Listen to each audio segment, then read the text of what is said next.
अब हम पढ़ने जा रहे हैं विशेषण। विशेषण विशेषण किसे कहते हैं, सबसे पहले उसका परिभाषा जाने। तो जो शब्द संज्ञा और सर्वनाम का विशेषता प्रकट करता है, विशेषता बताता है, वैसे शब्द को हम क्या कहते हैं, विशेषण कहते हैं। और विशेषण का एक विशेषण और विशेष दो शब्द होते हैं। विशेषण क्या करता है, वह किसी वस्तु का विशेषता बताता है, और विशेष क्या है, जिसकी विशेषता बताई जाती है। जैसे मान लीजिए बड़ा आदमी, बड़ा आदमी, महान कलाकार। तो यहाँ पर कलाकार क्या है, विशेष है, और उसका महान शब्द क्या है, वो विशेषण है। बड़ा आदमी, अब आदमी क्या है, विशेष है, और बड़ा क्या है, विशेषण है। आदमी का विशेषण बता रहा है, आदमी कैसा है, बड़ा है। कलाकार कैसा है, तो महान है। और ये हो गया आपका विशेषण और विशेष। एक और शब्द आता है जिसको कहते हैं प्रविशेषण। प्रविशेषण जो विशेषण का विशेषता बताता है उसे प्रविशेषण कहते हैं। जो विशेषण का विशेषता बताता है, विशेषण का काम क्या है, विशेषता बताना, और उस विशेषण शब्द का जो विशेषता बताता है उसे हम प्रविशेषण कहते हैं। जैसे ध्यान देंगे, बहुत लंबा आदमी, बहुत लंबा आदमी। यहाँ आदमी क्या है, विशेष है, लंबा क्या है, विशेषण है। और इस लंबा का विशेषण क्या बता रहा है कि बहुत लंबा, तो बहुत क्या हो गया, प्रविशेषण हो गया। यहाँ पर तीनों शब्द का प्रयोग आपने देखा। आदमी क्या है, विशेष, लंबा क्या है, विशेषण, और लंबा का विशेष फिर विशेषण बता रहा है कि कैसा है, तो बहुत लंबा है। तो यहाँ पर बहुत क्या हो गया, प्रविशेषण हो गया। एक और उदाहरण, अत्यंत पतला सांप। सांप क्या हो गया, सांप हो गया विशेष, पतला क्या हो गया, विशेषण, अत्यंत पतला, अत्यंत सब क्या हो गया, प्रविशेषण। इस प्रकार हम ये समझ गए कि विशेषण क्या है, विशेष क्या है, और प्रविशेषण क्या है। तो हम अभी कौन सा भेद पढ़ रहे हैं, विशेषण। तो हम चलेंगे कि विशेषण के कितने भेद होते हैं। विशेषण के 4 भेद होते हैं। विशेषण के कितने भेद होते हैं, 4 भेद होते हैं। गुणवाचक विशेषण, संख्यावाचक विशेषण, परिमाणवाचक विशेषण, सर्वनामिक विशेषण। सर्वनामिक विशेषण, अब ध्यान देंगे, गुणवाचक विशेषण जिस शब्दों से किसी वस्तु का गुण धर्म का बोध हो उसे हम गुणवाचक विशेषण कहते हैं। गुण, दोष, अवस्था, रंग, स्वाद, स्पर्श एवं दशा का बोध कराएगा उसे हम गुणवाचक विशेषण कहते हैं। जैसे ध्यान देंगे, राम उदार व्यक्ति है, राम उदार व्यक्ति है। यहाँ पर उदार क्या हो गया, तो गुणवाचक हो गया। उसका गुण बताया गया कि राम कैसा है, उदार है, दयालु है। फिर सोहन अयोग्य बालक है। सोहन कैसा बालक है, तो अयोग्य बालक है। यहाँ पर अयोग्य क्या हो गया, गुणवाचक विशेषण हो गया।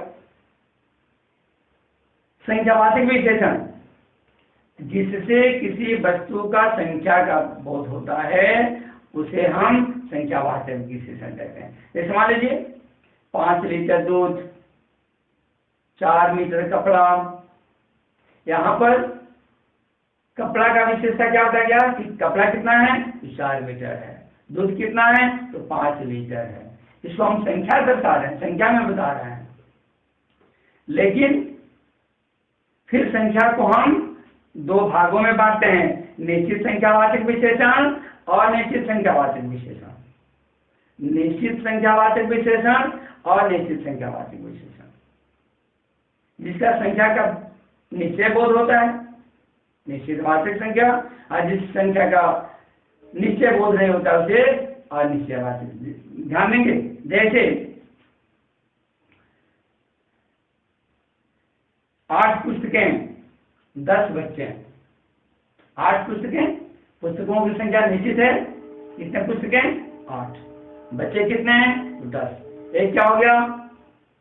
निश्चित संख्यावाचक। और दूसरा जो है अनिश्चित संख्यावाचक के लिए थोड़ी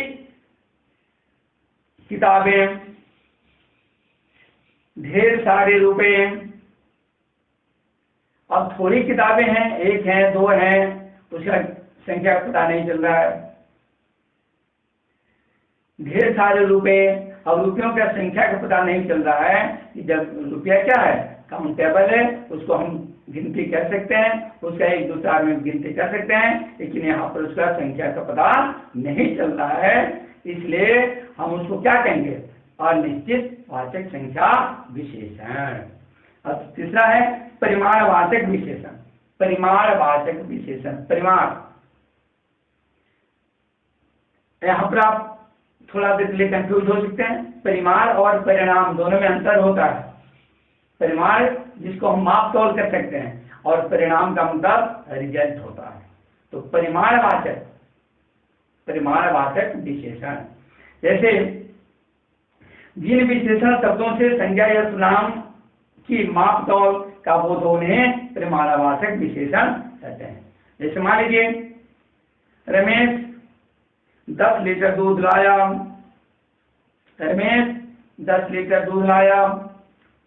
यहाँ पर दूध को माप तौल किया गया और उसका पता बताया गया कि 10 लीटर दूध लाया।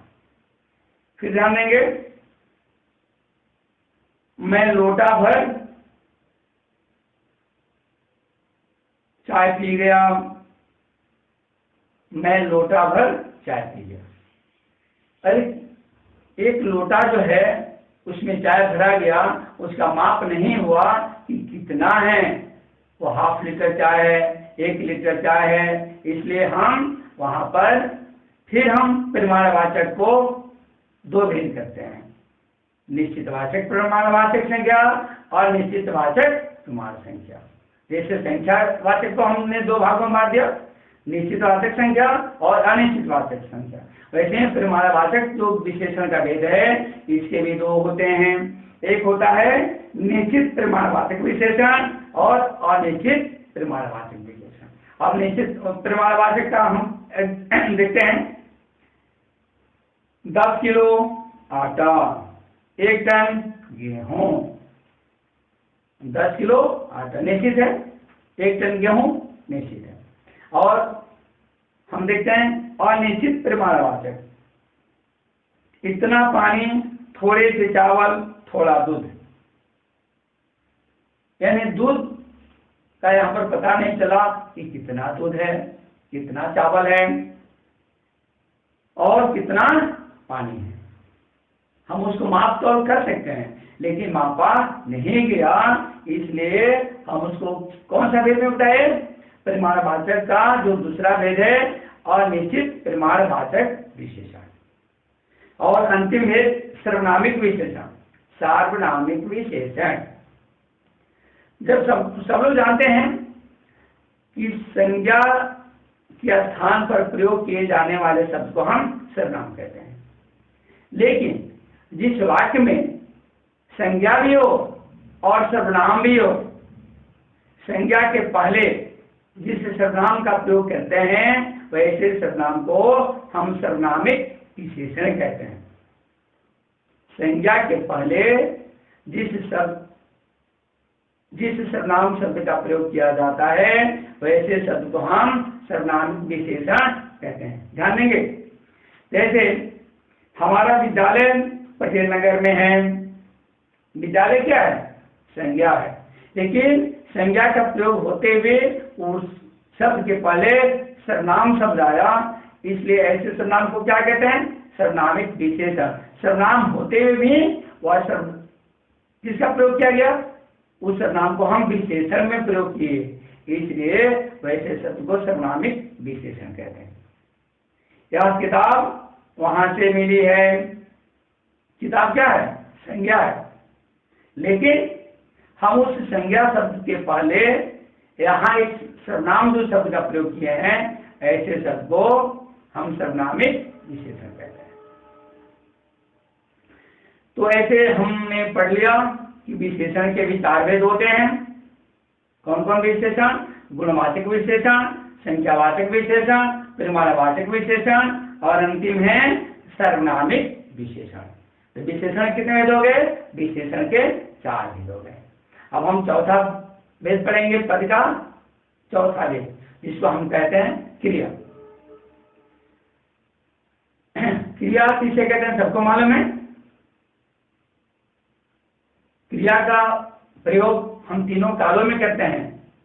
कोई व्यक्ति किसी काम को कर लिया, समय बीत गया, उसे भूतकाल कहते हैं। जो व्यक्ति किसी काम को भी कर रहा है उसे वर्तमान काल कहते हैं। और कोई व्यक्ति किसी काम को करेगा वह भविष्य काल में, यानी कि क्रिया का प्रयोग हम तीनों कालों में करते हैं। किसी भी काम को करना ही क्रिया कहलाता है। जैसे पुस्तक पढ़ना, पढ़ना क्या होगा? क्रिया। पत्र लिखना, लिखना क्या है? क्रिया है। तो हम लिखना पढ़ना को हम किसी भी काल में प्रयोग कर सकते हैं। पढ़ता था, पढ़ता है, पढ़ेगा। इस प्रकार क्रिया हम समझ गए। अब हम समझेंगे कि क्रिया के भेद। क्रिया के 2 भेद होते हैं कर्म के आधार पर। कर्म के आधार पर क्रिया के 2 भेद होते हैं।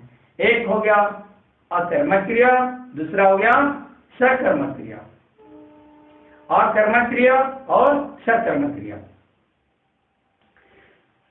जिस वाक्य में क्रिया के साथ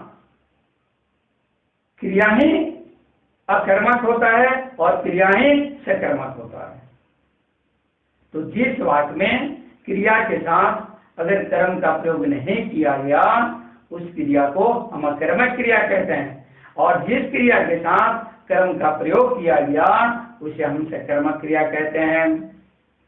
अब आपको यह ध्यान देना है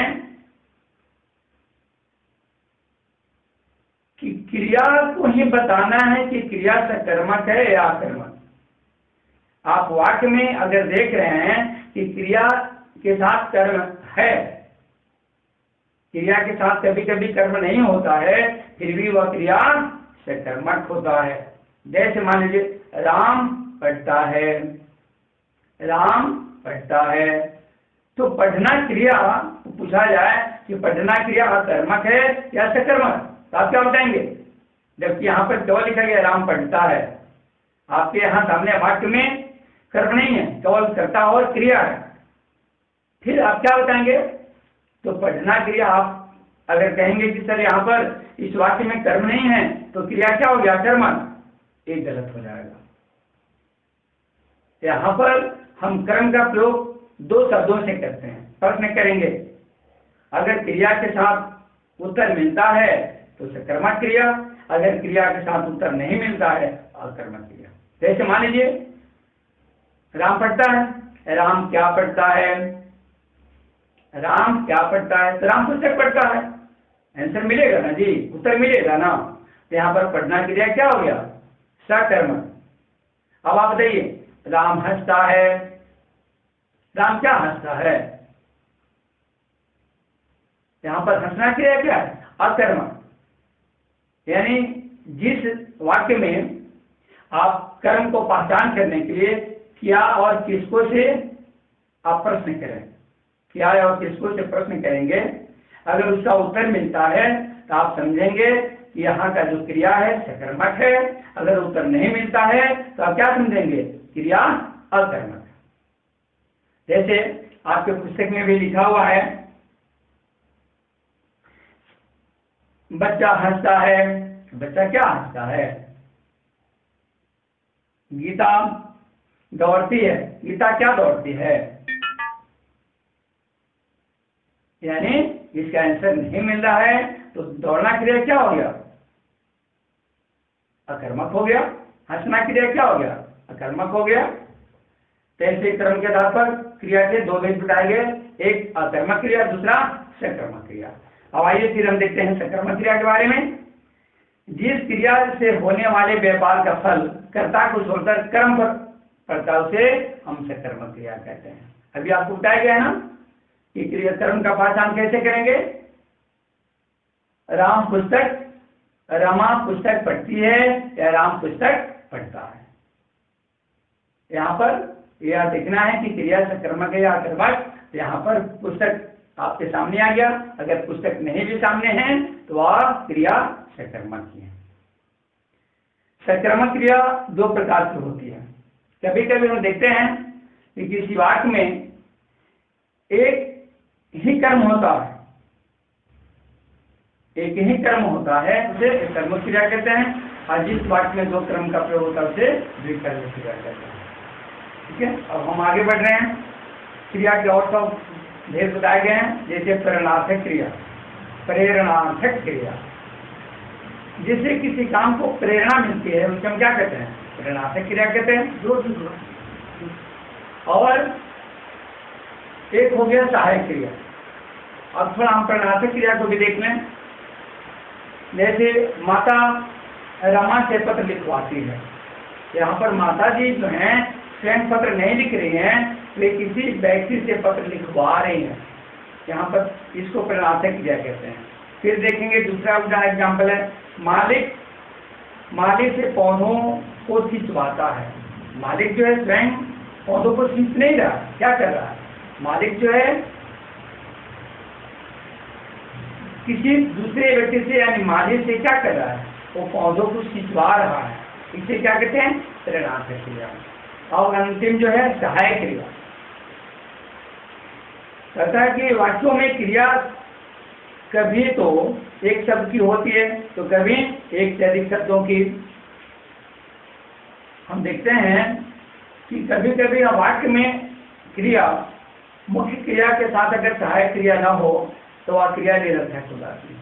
हम उसको बोल ही नहीं पाते हैं, हम उसका उत्तर ही नहीं दे पाते हैं कि हाँ इसका उत्तर क्या हो सकता है। क्यों? कि उसमें क्रिया का जो सहायक रूप है उसका प्रयोग नहीं किया जाता है। ध्यान देंगे, जैसे वाक्यों में क्रिया कभी तो एक शब्द की होती है तो कभी एक से अधिक शब्दों की। मूल क्रिया में के अतिरिक्त वाक्य में जितनी भी क्रियाएं आती है वे सब सहायक क्रिया कहलाती हैं। जैसे ध्यान देंगे, वह गिर गया, वह गिर गया। अब यहाँ पर गिरना शब्द क्या है? गिरना जो क्रिया क्या है? मुख्य है। लेकिन अगर गया हम क्रिया को प्रयोग नहीं करेंगे तब तक गिरना का उत्तर हम नहीं दे पाएंगे, नहीं समझ पाएंगे। जैसे मान लीजिए वह गिर हम बोल रहे हैं तो जब तक हम गया शब्द का प्रयोग नहीं करेंगे तब तक हमारा वाक्य सार्थक नहीं होगा। तो क्या बोलना है? वह गिर गया। गया क्या है? सहायक क्रिया है और गिरना क्या है? मुख्य क्रिया है। बच्चा रोने लगा, बच्चा रोने लगा। मान लीजिए यहाँ पर मुख्य क्रिया क्या है? रोना। और यहाँ पर लगना, लगा जो शब्द है वह भी क्रिया है, लेकिन वह कौन सा क्रिया है? सहायक क्रिया है। अगर कहें केवल कहें बच्चा रोने, अर्थ नहीं समझ में आ रहा है ना कि हम क्या कह रहे हैं। तो बच्चा रोने लगा, रोना क्या है? मुख्य क्रिया है और उसके साथ जो लगा जो शब्द है वह सहायक क्रिया है। तो आज हम पर हम जो क्रिया का भेद जो है यानी विकारी जो पद हैं इन पदों को आज विश्लेषण करके आज हम इस वीडियो को यहीं पर समाप्त करते हैं। फिर अगले दिन हम अविकारी जो पद होते हैं 4 उन शब्दों का फिर विश्लेषण किया जाएगा और हम फिर से पढ़ेंगे। छात्रों इस वीडियो को ध्यान से देखें, शेयर करें और इस चैनल को सब्सक्राइब करें। धन्यवाद।